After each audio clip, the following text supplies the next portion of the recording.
Hi, my name is Connie Drum, and I want to share with you a book that I wrote, and it was inspired by my childhood. When I was a little girl, my mom and dad would take my sister and I places, and in the car we'd look out the window and we'd look up and think, wow, why are all those birds up there? What are they doing?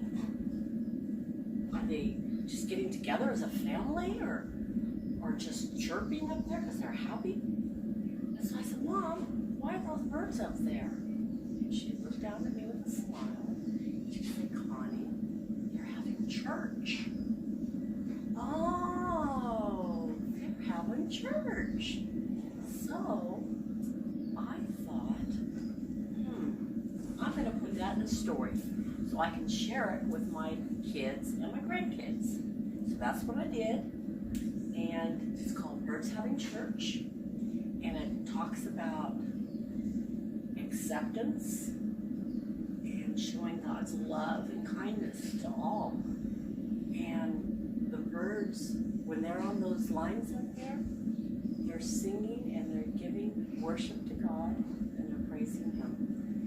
And He wants us to do the same. And I'm so glad that I've got it in a book now that I can share with my family. And I hope that you can share this also with your family and your kids, and that you will be blessed.